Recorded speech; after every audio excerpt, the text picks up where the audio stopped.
ನಮಸ್ತೆ ಮಕ್ಕಳ, welcome back to my channel. ಇವತ್ತು ನಾವು 7ನೇ ತರಗತಿಯ ಗಣಿತದಲ್ಲಿ ಸೇತುಬಂಧ ಸಾಫಲ್ಯ ಪರೀಕ್ಷೆಯ ಮಾದರಿ ಪ್ರಶ್ನೆ ಪತ್ರಿಕೆ ಉತ್ತರ ಸಹಿತವಾಗಿ ನೋಡ್ತಾ ಹೋಗೋಣ ಮಕ್ಕಳ. ಪ್ರಶ್ನೆ 1 ನೋಡಿ. 7890 ಸಂಖ್ಯೆಯಲ್ಲಿರುವ ಸಾವಿರದ ಸ್ಥಾನದಲ್ಲಿರುವ ಅಂಕಿ ಯಾವುದು? ಮಕ್ಕಳ, ಇವಾಗ ಓದಿರೋದ್ರಲ್ಲಿ ನಿಮಗೆ ಉತ್ತರ ಸಿಗುತ್ತೆ. ಇದಕ್ಕೆ ಸರಿಯಾದ ಉತ್ತರ 7. ಪ್ರಶ್ನೆ 2 ನೋಡಿ. 5400 ಮೈನಸ್ 1250. ಇದನ್ನು ನೀವು ವ್ಯವಕಲನ ಮಾಡಬೇಕಾಗತ್ತೆ. ಇದಕ್ಕೆ ಸರಿಯಾದ ಉತ್ತರ 4150. ಪ್ರಶ್ನೆ 3 ನೋಡಿ.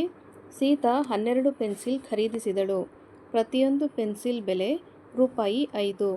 ಆದರೆ ಒಟ್ಟು ಎಷ್ಟು ಹಣ ಕೊಟ್ಟಳು? ಏನು ಮಾಡಬೇಕು ಮಕ್ಕಳ, ಇದರಲ್ಲಿ ನೀವು ಗುಣಾಕಾರವನ್ನು ಮಾಡಬೇಕಾಗತ್ತೆ. 12 × 5, 12 60 ಅಲ್ವಾ?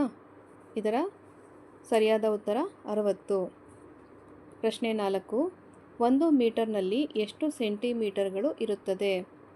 1 ಮೀಟರ್ನಲ್ಲಿ 100 ಸೆಂಟಿಮೀಟರ್ ಇರುತ್ತದೆ ಮಕ್ಕಳ. ಸರಿಯಾದ ಉತ್ತರ 100 ಸೆಂಟಿಮೀಟರ್.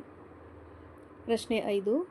5, 10, 15, 20 ಡ್ಯಾಶ್ ಮುಂದಿನ ಸಂಖ್ಯೆ ಯಾವುದು? ಮುಂದಿನ ಸಂಖ್ಯೆ 25.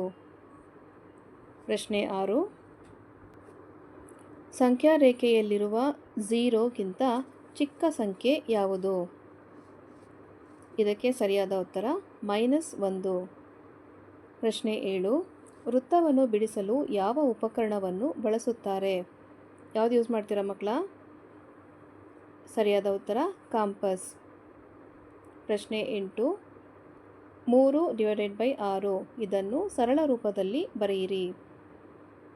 ಸರಳ ರೂಪ ಅಂತ ಹೇಳಿದ್ರೆ ಇವಾಗ 3 1 3, 3 2 6, 1/2 ಉತ್ತರ ಬರುತ್ತೆ ಮಕ್ಕಳ. ಸರಿಯಾದ ಉತ್ತರ 1/2. ಪ್ರಶ್ನೆ 9. 6 ಸೆಂಟಿಮೀಟರ್ ಮತ್ತು 4 ಸೆಂಟಿಮೀಟರ್ ಉದ್ದದ ಆಯತದ ಪರಿಧಿ ಎಷ್ಟು? ಸರಿಯಾದ ಉತ್ತರ 20 ಸೆಂಟಿಮೀಟರ್. ಪ್ರಶ್ನೆ 10. ಸಮಭುಜ ತ್ರಿಭುಜಕ್ಕೆ ಎಷ್ಟು ಸಮಮಿತಿ ರೇಖೆಗಳಿವೆ? ಸಮಭುಜ ತ್ರಿಭುಜ ಅಂತ ಹೇಳ್ತಾ ಇದ್ದಾರೆ ಮಕ್ಕಳ. ಇದಕ್ಕೆ ಸರಿಯಾದ ಉತ್ತರ 3 ಸಮಮಿತಿ ರೇಖೆಗಳಿವೆ. ಮಕ್ಕಳ, ಇಲ್ಲಿಗೆ 7ನೇ ತರಗತಿಯ ಗಣಿತದಲ್ಲಿ ಸೇತುಬಂಧ ಸಾಫಲ್ಯ ಪರೀಕ್ಷೆಯ ಮಾದರಿ ಪ್ರಶ್ನೆ ಪತ್ರಿಕೆ ಉತ್ತರ ಸಹಿತವಾಗಿ ಮುಕ್ತಾಯಗೊಂಡಿದೆ. ಈ ಒಂದು ವಿಡಿಯೋ ನಿಮಗೆ ಇಷ್ಟ ಆದಲ್ಲಿ ದಯವಿಟ್ಟು ನಮ್ಮ ಚಾನಲ್ನ ಲೈಕ್ ಮಾಡಿ, ಶೇರ್ ಮಾಡಿ, ಸಬ್ಸ್ಕ್ರೈಬ್ ಮಾಡಿಕೊಂಡು ನಾವು ಹಾಕುವಂಥ ಎಲ್ಲ ವಿಡಿಯೋನ ನೋಡ್ತಾ ನಮ್ಮನ್ನು ಎನ್ಕರೇಜ್ ಮಾಡ್ತಾ ಹೋಗಿ ಮಕ್ಕಳ. Thank you for watching. Bye bye.